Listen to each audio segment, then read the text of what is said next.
Bonjour and welcome back to my channel, Claude here. Today I'm going to be doing a tarot reading for November for the people who were born under the Hermit card or the Moon card. So I hope you are all doing well. I'm going to be using the Wandering Star Tarot by Kat Pierce, and I've reviewed this deck, so I will drop you a link in the description box below.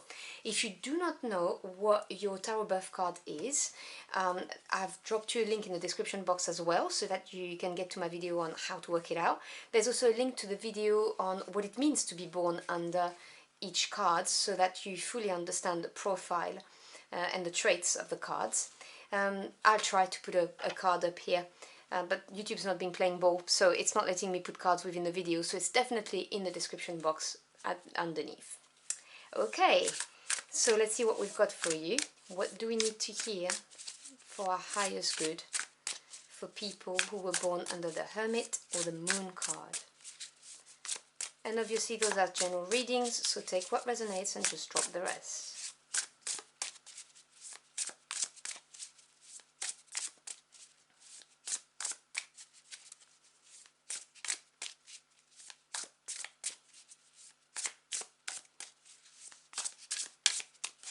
Alright.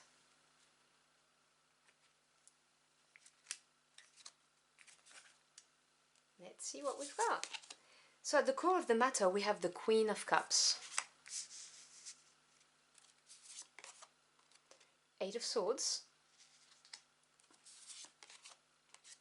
Two of Pentacles, Ten of Pentacles, Justice, Major Arcana, the Devil, another Major Arcana, and then we have the Eight of Pentacles. We have two eights and they are very close to each other. They're touching each other in this reading. That's interesting. Bottom of the deck, which is the energy underlying, that you may not be aware of, but it's there. We have the Magician, an other Major Arcana. So this is very powerful energy, okay? Because the Magician is the super manifester. So this is the card that says that you have everything at the tip of your fingers to make whatever it is you're going for manifest in your life. And you may not be aware of it, but you do. So this card talks about taking action, having the will and the focus as well to take action. Because when people say, oh, well, I've done visualization, but it doesn't work for me. Yeah, visualization for the law of attraction, obviously it works, but you do have to follow it through with actions. And this is the important part, and this is the lesson of the Magician. It really is about doing steps, working on things. Now, because it's underlying, it's in your subconscious, and it could also represent your spirit team working behind the scene, trying to help you.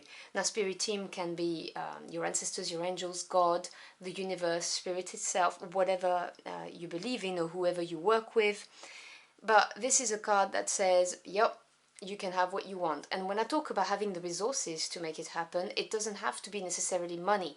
It can be using your circle of friends or your community to get support, your family to maybe help you with time management because you have too much to do. So, it's talking about resources in the grand scheme of things, not just material.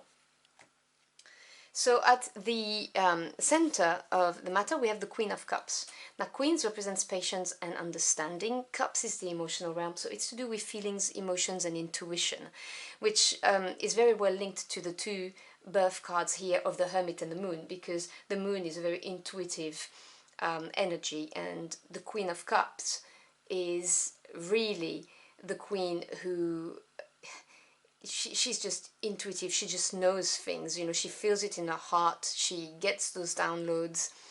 And again, I'm saying she because it's a female I'm looking at, but it's the energy of the card. There's no genders attached to this. So the Queen of Cups is a queen that focuses on their happiness. So they will make a decision based on their heart or their intuition. They're also very creative and loving and nurturing, compassionate energy. And to me, this is saying that there is something that really is dear to your heart, that you feel a calling for. You just know, you're drawn to it. And again, as the Hermit and the Moon, you may have withdrawn, spent some time trying to find out what that is. You know, you may have been searching for it because you felt the call and you just don't know if you should go for it. And obviously this is why this is at the center. Remember, you have the Magician supporting you, so this is about manifesting this. So over here we have the Eight of Swords. Now this is the position of something that's preventing momentum. And Eight of Swords, 8 is really a number of advancement, but the swords being the mental realm, representing your thoughts and your ideas, this is being trapped in your thoughts. This is getting to a point where you've erected shields, it's a prison of the mind, and you don't see the light, you don't know how to get out of it. There is a way, but you don't see it, and it's not an easy energy to be in. I understand why it's trapping you and why it's blocking your momentum, because you are somebody who, generally speaking, would really trust your intuition and make decision based on that, but you're all up in your head, and this is creating anxiety, and obviously things can't move forward if you are working from a place of mental energy rather than your intuition or your heart. That's what I'm trying to say. Here you've got the Two of Pentacles. Now this placement is the best course of action, or the advice. And the Two of Pentacles, Pentacles energy is the physical realm, it's earth energy. So this is to do with your finances, your job, your career, your home, education, developing your skills, that kind of thing. The Two of Pentacles talks about weighing up your options, you know, doing things from a very practical mind and balancing things out. So if going for something all in, as you're feeling called to by your intuition, is not something that you feel comfortable with because it's creating anxiety and you don't see how to make it happen, the advice is to have a balanced approach and to weigh up your options, your practical options. That's what this card is saying. And I'm hearing the message very loud and clear, so I'm not going to labor the point. I think it's very clear. Over here is the core wound that stands in the way, and you have the Ten of Pentacles. So the Ten of Pentacles is a beautiful energy, generally speaking, because 10 is culmination or completion of the Pentacles suit, which is to do with the physical realm. So it is having it all, basically. It is having worked hard at something, having invested a lot of yourself, your time, your sweat, your energy, all of the above, and having gotten to that level of stability, of trust, and having enough and having so much that you can leave something behind. Okay, so if it's a business, it's having worked from the word go on that business and moved through all of the steps and seeing its growth and getting to a point where you are reputable, your business is doing well and it's stable. If it's to do with your home, you may have renovated the property and got to a point where actually you're comfortable living in it because you weren't before, you were working in a renovation site. That's someone out there. That was a specific message. I just had to air it out. But it can also represent family, you know, having worked really hard at building your family unit. And it's in that position where it stands in a way. So you may be feeling, and that may be very conflicting for you, you may be feeling intuitively that there is something you want to manifest. And you know, this is putting you into a downward spiral, and you get all in your head because you can't act on it because this card is here, because there is something that's been established that you've invested a lot in, and you're feeling that you can't pursue whatever it is, you know, that this Magician is, because of this. And that's why, you know, as the Hermit, you may be reflecting a lot over it. As the Moon, you may be you know, tapping into downloads from the spirit world and trying to know and understand what it is you want, because the Moon card also has this meaning of there's two sides of it. There's the tamed side and the instinctual. So you may be trying to reconciliate these two aspects of yourself, which is not easy, obviously.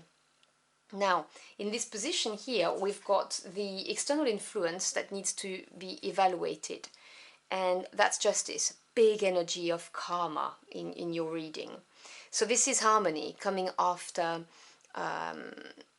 you know, well, coming after a challenge or coming after having worked really hard at something. So what I'm hearing here is, if you have invested so much into something, a business, maybe at the expense of your personal life, or you didn't have much time to have fun, if you have invested a lot for your family and you were a homemaker, now is the time to get your reward, okay, to do you, because justice is appearing in here as an external influence. So this is your spirit team intervening, saying, hey, you have given a lot and now it's time for you to receive a bit. That's what I'm hearing loud and clear with this card. I'm really getting the sense that you've given a lot, whether we're talking emotionally, of your time, of your finances. But now with this Queen of Cups right in the middle, it's about doing something for you, something that you feel a call for, that you feel it in your bones and in your heart, basically, is what I'm hearing. Now we have the Devil here, and this position is to do with an unexpected event on your journey or an unexpected guide. So the Devil represents temptation, generally speaking, obviously, but it may also represent someone who's got a very loud personality, very creative, very alluring. So there may be someone that's going to come on your path and that's going to help you really going for what it is that you want to manifest. I do not get any bad vibes from this Devil card. I just see this as a person with, I don't know, someone's going to have an influence on you, someone who you're going to look at and think, and do you know what, they actually are doing things for themselves, and maybe it's my time. That's what I'm hearing. So this is not someone to fear, this is someone to study, is what I would say. This person may also have an opportunity for you, a door. They may open a door for you, whatever the case may be, but you will recognize this person or this opportunity when it comes your way, most definitely. And then finally, we've got the Eight of Pentacles as your outcome for your highest good. The Eight of Pentacles is a card of skills, pure and simple. This is working diligently, patiently at something and getting the rewards for it. Now, it's a slower energy because it's earth energy, but it really is a card of achievement. You have produced 8 coins. You know, that's what it says basically. And it is hard work, but you're seeing results for it. So this is saying that if you choose to go this way and to manifest it, yes, it's going to take time. Yes, you're going to have to work hard at it. But then again, I always say things that you don't have to work hard for, I don't think they're worth it. I know it goes against the law of attraction. You're supposed to not work hard for it, just go with the flow. But from personal experience anyway, when I've put a lot of hard work in something and I get the results, I find it's so much better. So I personally really like the Eight of Pentacles, and I love the fact that you're going to see results, and it will be because you've put the time and effort in, and because you've made the decision to do you, is what I'm hearing. So I hope you've enjoyed your journey for the cards with me. If you found this message resonated with you, please do let me know in the comment box below, particularly if you felt it resonated better than with your sun sign, or if you felt it completed it. Because obviously this is the first time I'm doing a series with tarot birth cards readings, and I really would like to get some feedback. I'm very excited about it, so I hope you enjoyed it. Now, I thank you for your time. It's your most precious commodity. I really am humbled that you chose to spend it with me. I wish you a wonderful month, and I'll see you again very soon. Until next time, au revoir.